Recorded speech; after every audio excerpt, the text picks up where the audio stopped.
오늘 하나님께서 우리에게 은혜 베풀어 주시기 위하여서 작정하신 날입니다. 이 날을 우리가 그냥 흘려보내서는 안 되겠지요. 오늘 특별히 또 하나님께서 우리에게 귀한 날을 주셨는데 이 예배 시간에 또 말씀을 계속해서 살펴보는 시간을 가지도록 하겠습니다. 오늘은 우리가 본문 말씀을 사무엘상 13장 1절에서 4절까지 말씀을 살펴봤습니다.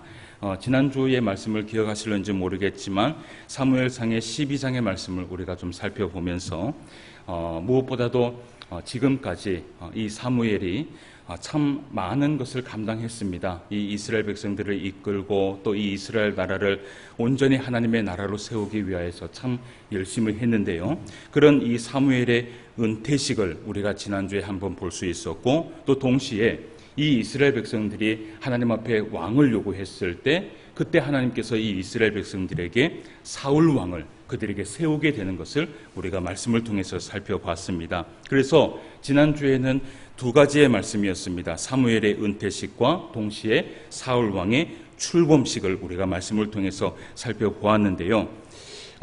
그 사무엘의 이 은퇴식을 우리가 좀 살펴보면서요. 무엇보다 사무엘의 그 일생을 하나님과 사람 앞에서 평가받는 시간을 좀 가질 수 있었습니다. 여러분, 사무엘이 하나님 앞에 어떻게 살았습니까? 잘 살았습니까? 못 살았습니까?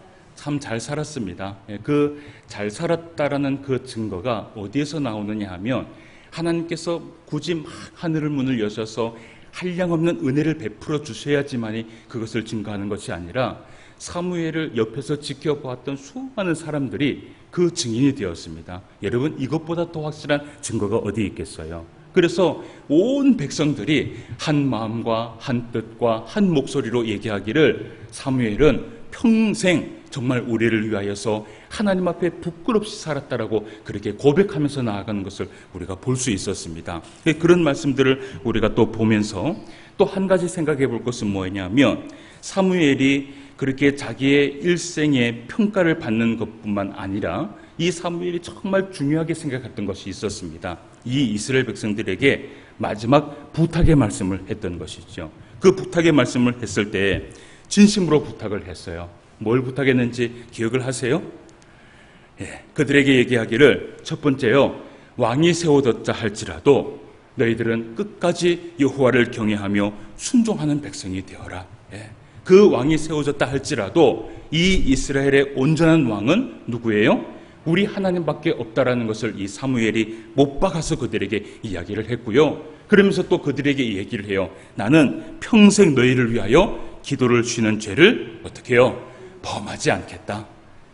정말 사무엘이요, 멋있어요, 멋있지 않으세요?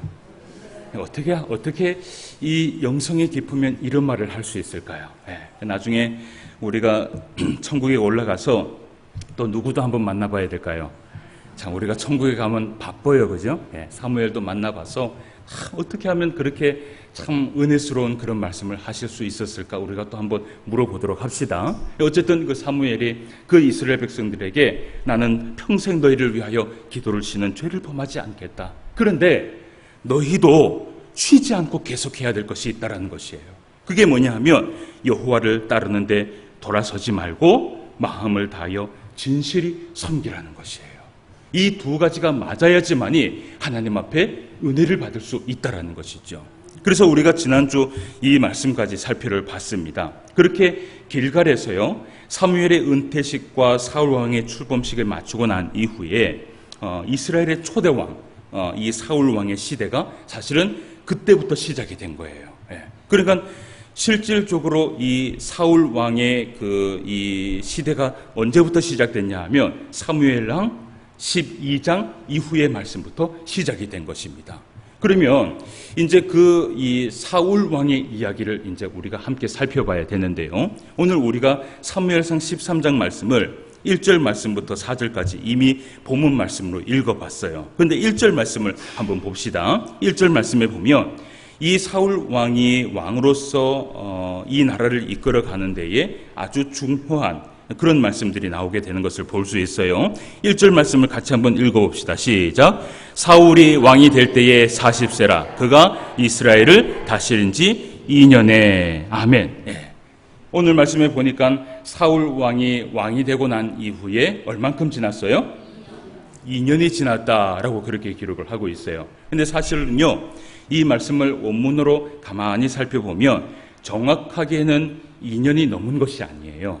이것을 정확하게 얘기를 하고 이스라엘 백성들의 그 날짜법대로 사실은 이야기를 하면 1년이 넘은 것이에요. 그러니까 1년이 넘고 어떻게 해요? 이제 2년을 접어들었다는 것이에요. 그러니까 오늘 12장의 말씀과 13장의 말씀의 그 갭을 한번 살펴보면 그렇게 많은 갭이 있습니까? 없습니까? 없습니다. 그러니까 사울이 왕이 되고 난 이후에 어떻게 보면 1년이 지났으니까 뭐 그렇게 많은 일들이 있겠습니까? 그러니까 그 1년 동안에 어떤 일들이 있었는지를 우리가 오늘 사건을 통해서 살펴보게 되는데, 그런데 오늘 이제 13장 말씀에 우리가 살펴보면 이 사울 왕이요, 이스라엘 백성들을 이끌어감에 있어서, 그러니까 이 나라를 이끌어감에 있어서 제일 먼저 중요하게 생각했던 것이 뭐냐면 군사력이었어요. 예. 이 사울이 여러분 우리가 외모로 보기에도 어떤 사람이었어요? 뭐 아주 훤칠한 사람이었고, 뭐 이스라엘 백성들이 누가 보아도 한 키나 더 잘할 만큼 정말 이 나라를 이끌어감에 정말 부족함이 없는 그런 사람이었어요. 그리고 지난주에 우리가 말씀을 보았지만 이 사울 왕이 전쟁을 했을 때, 암몬 족속하고 전쟁을 했을 때 어떤 전쟁을 했습니까? 하나님 앞에 정말 큰 이 대승리를 거두게 되는 그런 말씀을 우리가 함께 살펴봤잖아요. 그래서 이 사울 왕이요, 어쨌든 이 나라를 이끌어감에 있어서 아마도 군사력에 대해서 좀 신경을 많이 쓴 것 같아요. 그 말씀이 어디에 나오느냐 하면 2절 말씀에 나옵니다. 2절 말씀을 한번 봅시다. 또 한번 읽어봅시다. 2절 말씀, 이스라엘 사람 시작. 이스라엘 사람 3,000명을 택하여 그 중에서 2,000명은 자기와 함께 민막스와 베델산에 있게 하고 1,000명은 요나단과 함께 베냐민 기브아에 있게 하고 남은 백성은 각기 장막으로 보내니라. 아멘. 예, 오늘 말씀에 보면 이 사울 왕에게 몇 명의 군사가 있었습니까? 3,000명의 군사가 있었습니다. 그런데 오늘 이제 과연 이 사울 왕의 나라에 3,000명의 군사만 있었는가? 뭐 그것을 우리가 좀 생각해 볼 필요가 있는데, 왜 이런 얘기를 하느냐 하면 제가 늘 이야기하는 것처럼 저는 이 성경을 볼 때 우리 성경도 보지만 제가 원문의 성경을 이렇게 늘 들여다보고 그리고 설교를 준비를 해요. 그런데 원문의 설교에 보면 뭐라고 되어 있냐 하면 우리는 2절 말씀에 보면 그냥 이스라엘 사람 3,000명을 택하였다라고 되어 있죠. 그런데 원문에 보면 어떻게 되어 있냐면 사울 왕 자신을 위하여, 예, 사울 왕 자신을 위하여 3,000명을 택하였다라고 그렇게 기록이 되어 있어요. 이게 어원상에서 어떤 의미가 있느냐? 그러니까 이 3,000명이라는 이 인원은 어떤 인원이냐 하면요, 다시 말하면 사울 왕의 호위를 맡는 근위병을 이야기합니다. 그러니까 정예 부대를 얘기하고 있는 것이에요. 그러니까 수많은 백성들, 수많은 군사들 가운데에서도 이 사울 왕이 누구를 택했냐 하면 3,000명이라는 이 정예 부대를 딱 택한 것이에요. 그래서요, 이 나라를 어떻게 해요? 든든하게 세워놓는 것입니다. 여러분, 예를 들어서요, 한번 보세요. 한 나라의 왕이 있어요. 그 왕을 지키는 오늘 그 인원수가요, 몇 명입니까?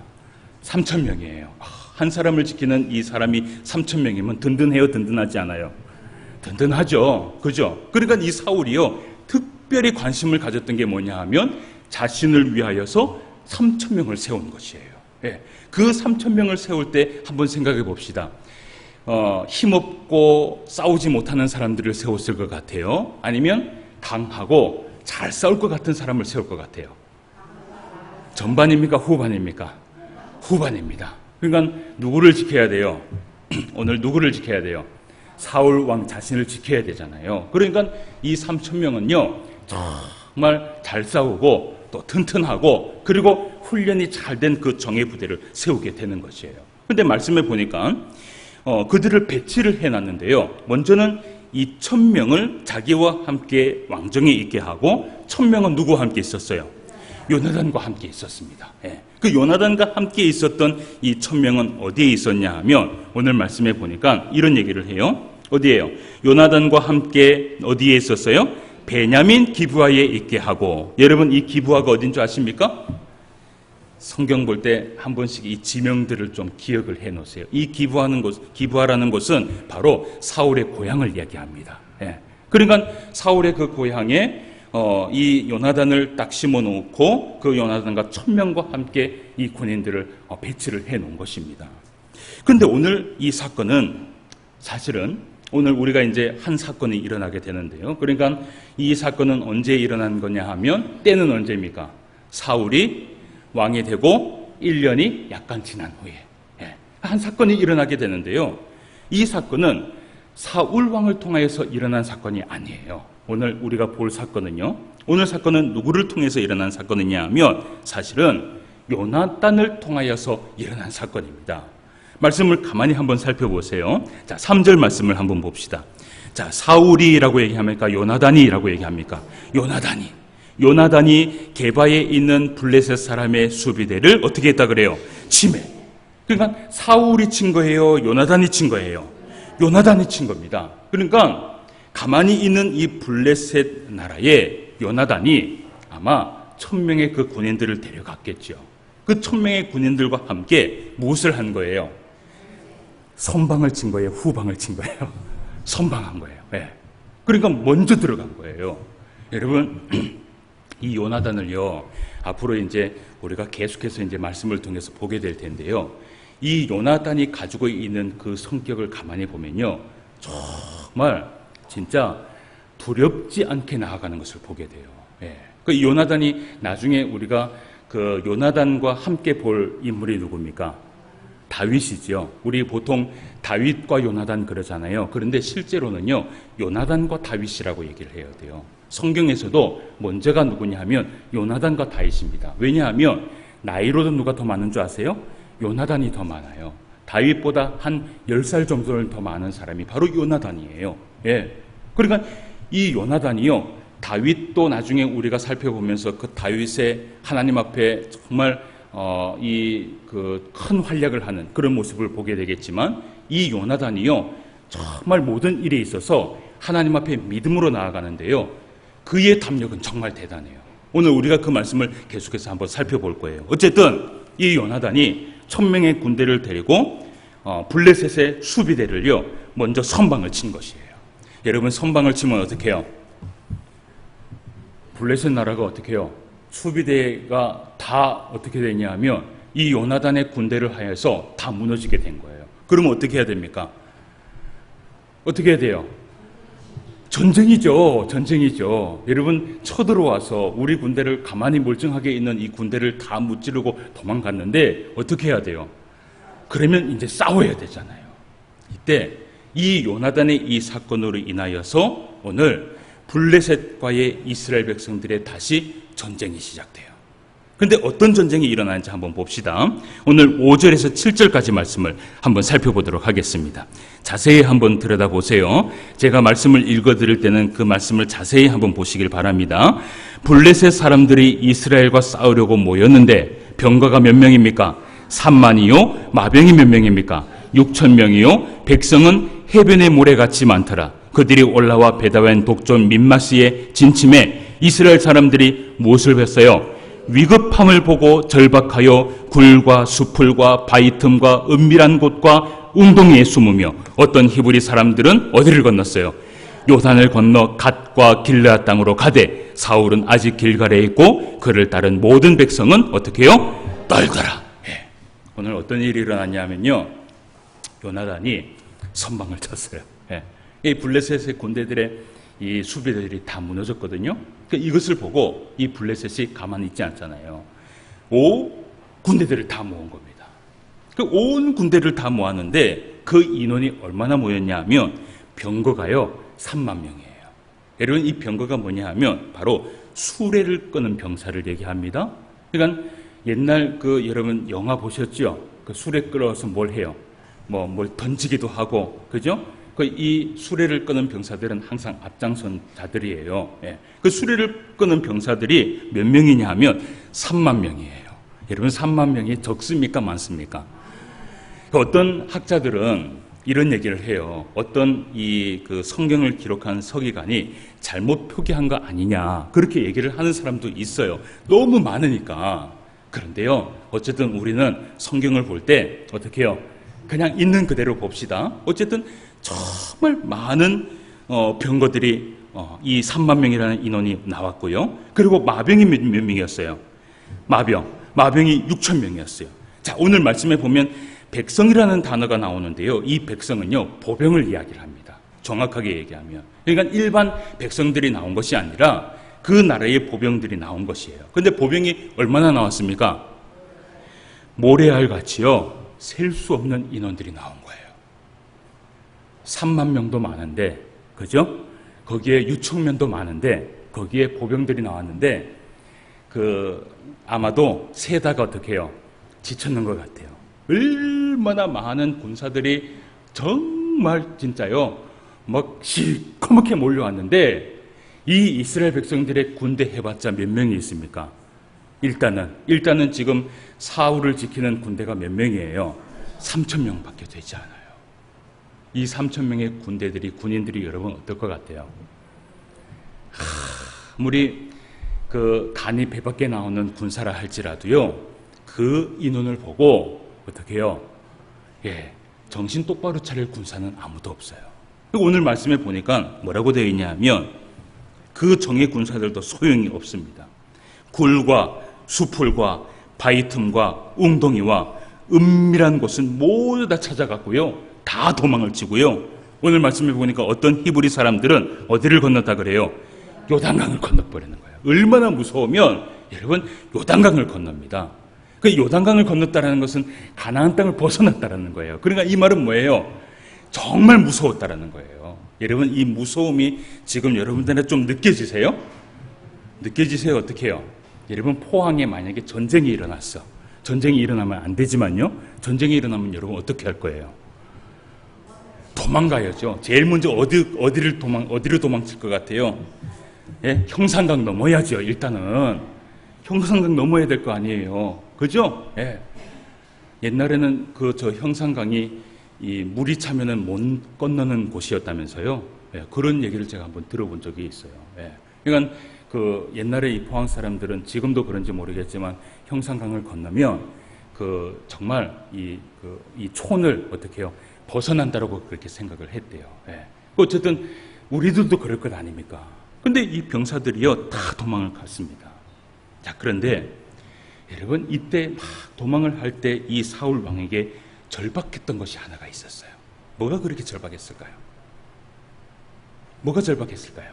이 군사들이요 자꾸 도망을 가. 가만히 보니까 이 사울 왕이 절박했던 게 뭘까요? 일단은 군사들이 도망가지 않아야 될 것 아니에요. 이 사울 왕이 이때 절박했던 게 뭐냐면 번제와 화목제였습니다. 왜 그런지 우리가 말씀을 이제 봐야 돼요. 여러분 말씀을 보기 전에 한 가지 생각해 볼 것이 있어요. 우리가 사무엘상 4장 말씀을 기억하는지 모르겠지만 그때도요 블레셋과 이스라엘 백성들의 전쟁이 있었습니다. 그때 이 이스라엘 백성들이 뭘 뺏기게 됩니까? 언약궤를 뺏기게 됩니다. 그죠?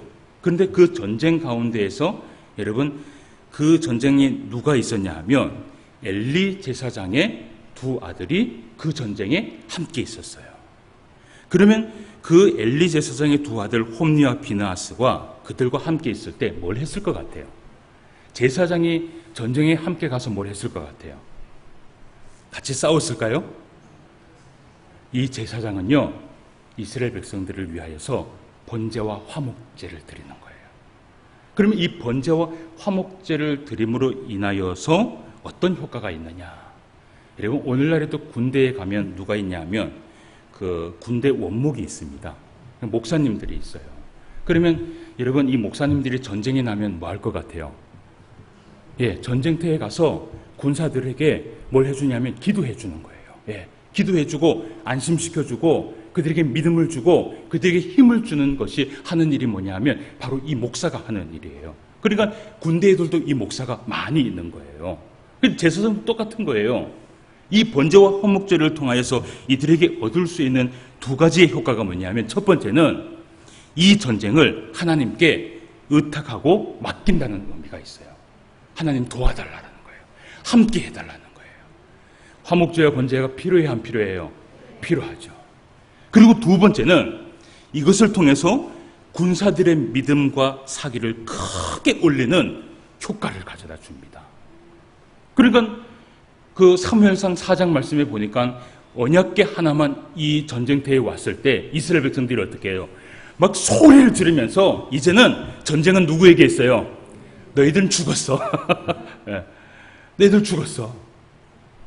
그거 하나만이라도 이들이 힘과 능력을 받게 되는 거예요. 그러면 여러분 사울 왕을 이것을 알고 있었을까요? 모르고 있었을까요? 알고 있었겠죠.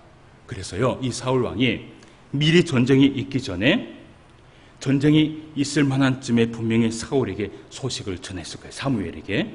그 사무엘에게 또 이 사무엘의 그 소식을 듣고 사울 왕에게 오도록 했겠죠. 그 말씀을 우리가 좀 봐야 돼요.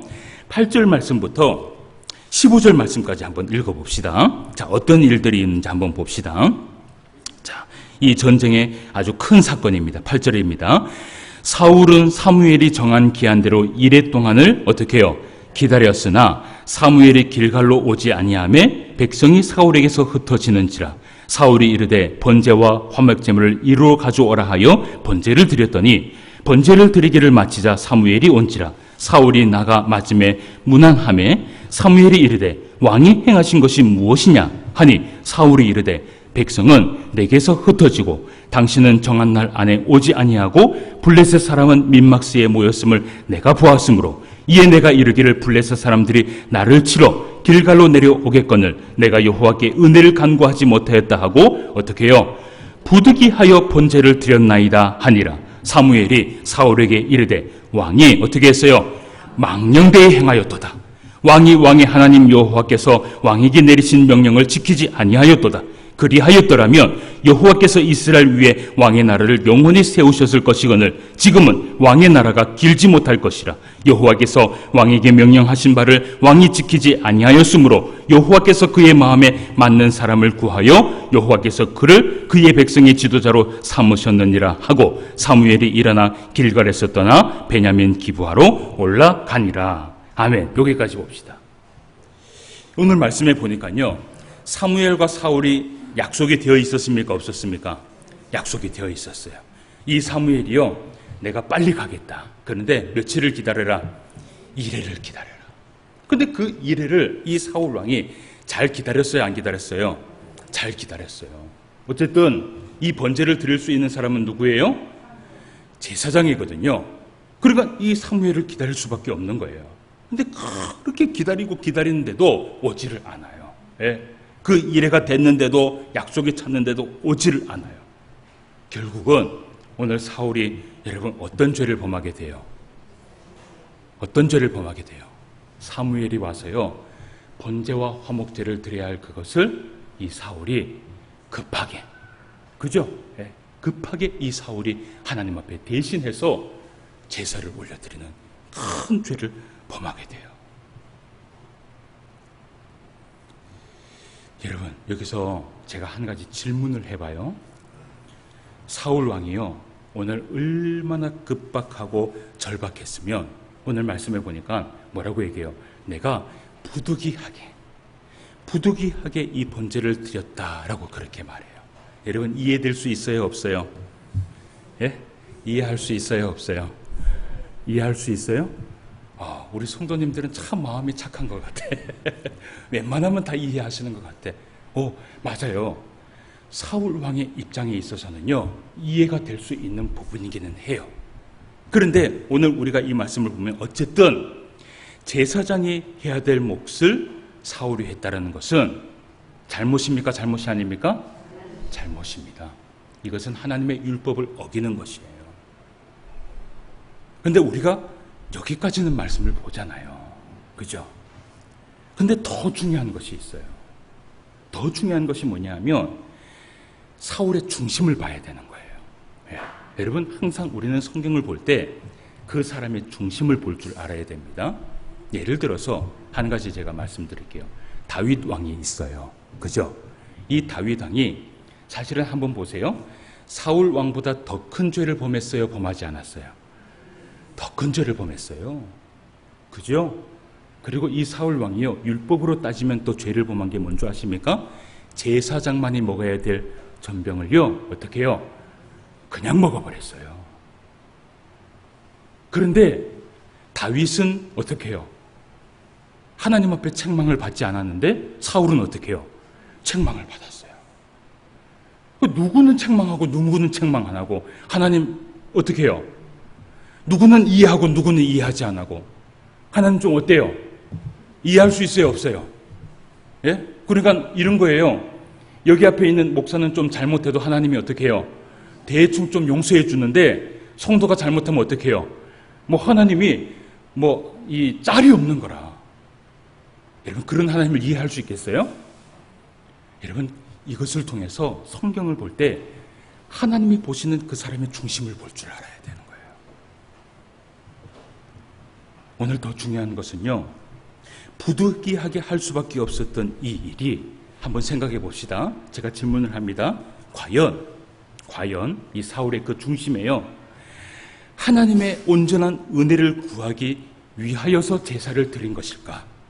아니면 군사들이 흩어짐을 보고 사람을 본 거예요. 흩어짐을 보고 너무 두렵고 떨렸던 거예요. 그러니까 급하게 이 사울 왕이 그 사람들을 보면서 도저히 안 되겠는 거라. 그러면서 이 사울 왕이 급하게 제사를 지냈어요. 여러분, 이 사울 왕이 범한 죄가요, 정말 하나님 앞에 온전히 은혜를 구하기 위해서 한 것이에요? 아니면 사람을 보다가 그 사람을 보는 그 두려움 때문에 이런 죄를 범하게 된 것이에요? 전자예요, 후자예요? 누가 봐도 전자입니까? 누가 봐도 전자예요. 예를 들어서 8절과 9절 말씀을 봅시다. 같이 한번 봐요.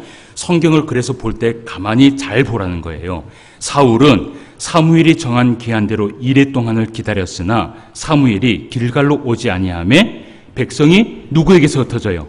사울에게서 흩어지는지라. 자, 그때 사울이 얘기를 해요. 뭐라고 얘기를 해요? 사울이 이르되 번제와 화목제물을 이리로 가져오라. 번제를 드렸더니라고 얘기를 해요. 그러니까 이 번제를 드린 이유는 정말 하나님 앞에 은혜를 구하기 위해서 드린 것이 아니라 누구를 본 거예요?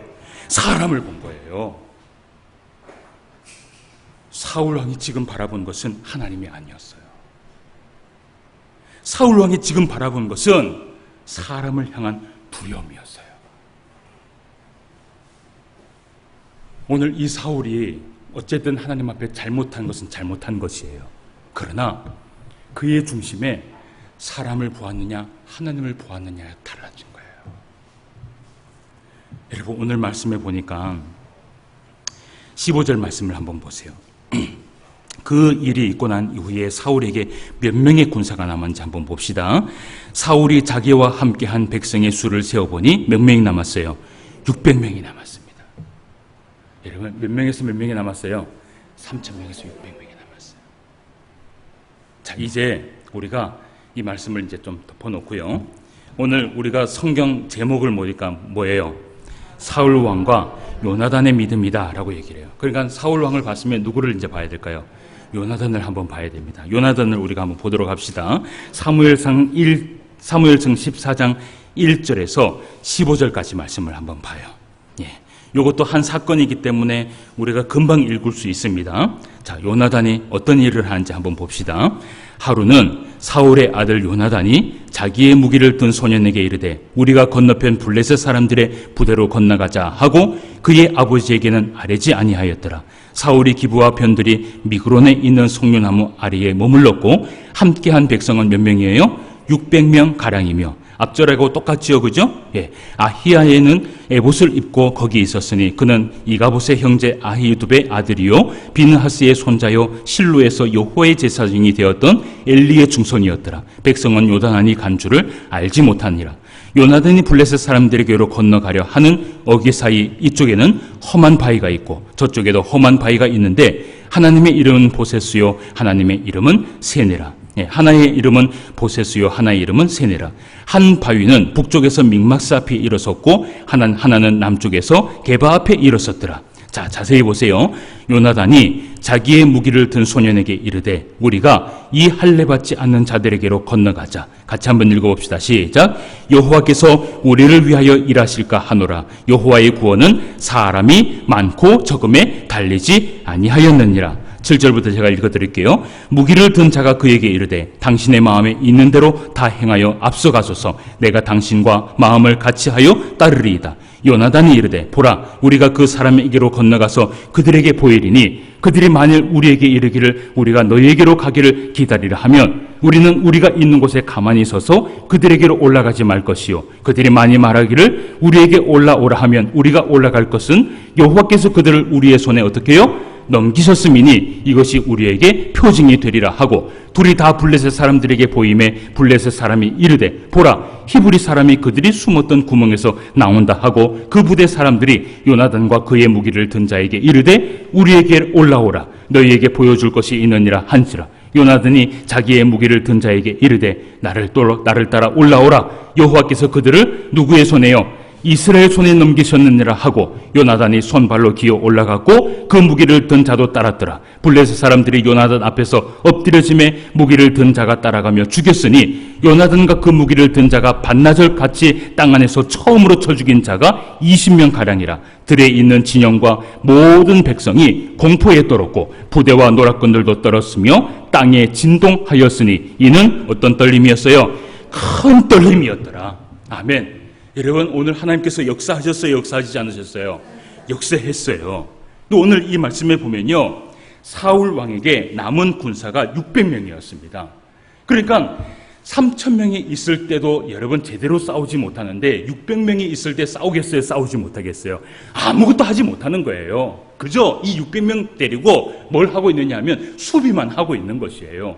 근데 그때에 이 블레셋 전쟁에서 아무것도 하지 못하고 있을 때 누가 갑자기 일어나느냐 하면, 처음에 선방을 친 누구예요? 요나단이 갑자기 일어나는 거예요. 그러면서 자기의 그 직속 신하입니다. 그 직속 신하를 딱 데리고 아무도 모르게 어디로 갔어요? 블레셋 진영에 들어선 거예요. 여러분, 참 담대하죠? 담대하죠? 근데 요나단의 그 모습을 보면 정말 용감해요. 앞으로 이제 우리가 이 용감한 요나단을 계속해서 보게 될 텐데, 그런데 그 용감함과 그 믿음이 여러분 어디에서 나왔는지 보세요. 오늘 이 요나단이 그 신하에게 고백을 하는데 6절 하반절 말씀에 보니까 이런 얘기를 해요. 여호와께서 우리를 위하여 일하실까 하노라. 여호와의 구원은 사람이 많고 적음에 달리지 아니하였느니라. 여러분, 차라리요, 제가 보니까 사울보다 누가 왕이 됐으면 좋겠어요? 요나단이 왕이 됐으면 좋겠어요. 그의 믿음이 대단해요. 그런데요, 원문을 보면요 더 은혜스럽습니다. 원문을 제가 읽어드릴게요. 여호와께서 우리를 위하여 일하실 것이다. 여러분, 정말 믿음이죠. 왜냐하면 여호와께서는 수가 많든 적든 구원하시는데 제약을 받지 않으시기 때문이다 라고 기록이 되어 있어요. 여러분, 요나단의 오늘 믿음을 한번 보세요. 이 요나단이 그 중심에서 바라보고 있는 것은요, 제가 묻습니다. 사람을 보고 있습니까? 아니면 온전히 하나님만 바라보고 있습니까? 제가 묻습니다. 사람을 보고 있습니까? 아니면 이 요나단이 온전히 하나님만 바라보고 있습니까? 미련할 정도로 하나님만 바라보고 있는 거예요. 이 요나단에게는요, 몇 명의 군사가 있습니까? 한 명의 군사가 있어요. 여러분, 3,000명의 군사가 있었던 이 사울 왕도 하지 못했어요. 600명의 군사가 있는 이 사울 왕도 하지 못했어요. 근데 자신에게 몇 명의 군사가 있냐면 한 명의 신하만 있어요. 근데 그 앞에 블레셋 군대들이 몇 명이 있어요. 눈으로 한번 쫙 바라보여. 어떻게 있어요? 모래알 같이요. 셀 수 없는 인원들이 있어요. 그런데 이 요나단이 바라보는 것은 블레셋 백성들의 그 군인들을 봤어요? 보지 않았어요? 자기 옆에 있는 하나에 있는 이 신하를 봤어요? 못 봤어요? 안 봤어요. 요나단이 보는 것은요, 오직 뭐만 봐요? 하나님만 바라봐요. 믿음의 눈으로 하나님을 바라보니까요, 뭐가 눈에 들어오지 않아요? 사람이 눈에 들어오지 않아요. 여러분, 우리의 신앙은 이런 신앙이 돼야 되는 거예요. 여러분, 우리의 신앙은 이런 신앙이 돼야 되는 것이에요. 사람을 보기 시작하면요, 여러분, 우리는요, 실패할 수밖에 없고, 낙심할 수밖에 없고, 시험에 올 수밖에 없어요. 사랑하는 성도 여러분, 우리가 오랫동안 신앙생활을 했죠. 그죠? 오랫동안 신포한교회에서 함께 신앙생활을 했죠. 했습니까? 안 했습니까? 했잖아요. 그런데 이때까지 신앙생활을 하면서 한 번도 사람에게 상처받지 않은 사람이 있어요? 없어요? 없어요. 왜 그럴까요? 왜 그럴까요? 사람은요, 완전하지 않기 때문이에요. 여기 앞에 있는 목사한테 상처받으신 분 있어요? 없어요? 말 안 한 건 조금 있는 거예요. 네. 왜냐하면 이 목사도 뭐예요? 신이 아니에요. 사람일 수밖에 없어요. 여러분, 우리가 신앙생활함에 있어서 모든 것입니다. 모든 것의 범사에 있어서 사람을 보기 시작하면 반드시 실패합니다. 그것을 어디에서 알 수 있느냐 하면 성경에서 알 수 있는 것이에요. 실패뿐만 아니라 실수하게 되고요, 실수뿐만 아니라 죄를 짓게 되고요, 그리고 더 나아가서 실족하게 되고, 더 나아가서 시험에 들게 돼요. 지난주 여기 앞에 있는 목사가요, 참 고민을 많이 하는 한 주였어요. 뭘 목사가 그렇게 고민할 게 많았을까? 참 고민을 많이 했어요. 그 어떤 계기가 있어서 제가 좀 많이 하나님과 나를 좀 묵상하는 그런 시간들을 좀 많이 가졌어요. 이제 왜 그런 계기가 있냐면, 누군가와 대화를 나누면서 이제 제 스스로를 이제 좀 돌아봤던 거예요. 그러니까 제가 이제 이 이야기를 하면 이제 대화를 한 사람이 이제 또 드러날 거 아니에요? 그러니까 항상 생각하셔야 됩니다. 제가 그 사람을 저격해서 이 말씀을 하는 게 아니에요. 예, 아시죠? 여러분, 4년 동안 저하고 신앙생활 함께 해봤지만 말씀을 통해서 저격한 적은 한 번도 없어요. 예, 기억하시죠? 예. 제가 이 말을 조심스럽게 하는 이유가 뭐냐면, 이것은요, 온전히 나를 돌아보고 나의 목회를 돌아볼 수 있는 좋은 기회였어요. 그래서 제가 지금도 여러분들에게 부탁하는 것이 뭐냐면, 한 번씩이요, 목사에게 쓴소리를 해줄 수 있는 성도가 돼야 돼요. 그래야 이 목사가 알 수 있어요. 여러분, 목사가 완벽해요? 완벽하지 않아요? 완벽하지 않습니다. 무슨 얘기냐 하면, 지난 우리가 2018년도 4월 이후에 오후 예배 때 고린도 전후서의 말씀을 보다가 우리 교회도 말씀 앞에 순종을 하자라고 해서 이제 우리 교회가 연보함을 설치를 했어요. 그죠? 예, 기억을 하세요? 예, 벌써 그게 1년이 넘었어요. 그 연보함을 설치를 하고 이제 그 연보함을 통해서 이웃을 위한 예물을 모으자라고 그렇게 말한 뒤 작년 9월부터 대대적으로 반찬 봉사를 시작을 했어요. 예, 참 어떻게 보면요, 몇 년이 지났습니까? 어쨌든 한 1년이 지났어요. 그죠? 그 1년을 지나면서 제가 좀 많이 생각하고 좀 돌아보고 제 목회를 좀 점검할 수 있는 그런 시간이었는데, 처음부터 그 이웃을 향한 그 반찬 봉사는요, 자원하는 성도 대상으로 시작을 해왔고, 지금도 어떻게 해요? 자원하는 성도 대상으로 하고 있어요. 모든 성도 대상으로 시작을 했지만 모든 성도가 여건이 되는 일이 아니었기 때문에 사실은 가만히 살펴보면요, 참 작은 소수가 시작을 해왔고요, 또 중간중간 정말 많은 사람들이 도왔다는 것을 우리가 기억을 해요. 뭐 어떤 권사님들은 막 파도 갖다 주고, 그죠? 그랬어요, 안 그랬어요? 그랬죠? 정말 감사하게 생각해요. 그러다가 또 최근에 이제 목사가 참 미안한 게 뭐냐 하면, 토요일 날 제가 공부 모임을 해서 이 반찬 봉사에 제가 함께 하지 못했어요. 너무 미안하게 생각합니다. 정말 미안하게 생각을 해요. 근데 지난 1년을 제가 돌아보고 또 내 목회, 내 자신을 돌아보면서 계속해서 저한테 물어본 것이 뭐냐 하면, 이런 것이 있을 수도 있겠다 생각이 됐어요. 혹여나 지금 하시는 분들이 힘들어하지는 않은가? 혹여나 불평과 원망과 짜증이 나는데도 그것을 참고 하는 것이 아닌가? 즐거움이 돼야 되는데, 이것이 은혜를 받는 시간이 돼야 되는데 오히려 시험거리가 되어서 서로 눈치 보고 있는 것은 아닌가? 그런 고민을 제가 좀 많이 했어요. 그러다가 마침 이번 주 금요일 제자반 공부를 하면서 또 이런 비슷한 내용들이 있어서 제가 이제 봉사에 열심히 나오시는 몇몇 분들이 그곳에 있어서 제가 물었어요. 이런 것들을 제가 물었어요. 그래, 1년 동안 어땠습니까? 제가 물어보니까 이분들이 참 진실이 느껴졌는 게요, 저한테 이런 얘기를 해요. 목사님, 이 일이요 너무 감사하고요, 또 자원하는 마음으로 했고요, 즐거운 마음으로 했습니다. 그리고 그렇게 하고 나면 마음의 보람도 느끼고 정말 기뻤다라는 것이에요. 근데 제가 그 이야기를 들으면서 느낄 수 있었던 것이 뭐냐면요, 그들의 눈빛에서 야, 정말 사람 보지 않고 하나님 바라보고 있구나 라는 것을 제가 느꼈어요. 너무 감사했어요. 물론요, 또 다른 생각을 가지신 분도 있을 거예요. 근데 여러분, 오늘 우리가 이 말씀을 통해서 한 가지 깨닫고 묵상할 것이 있어요.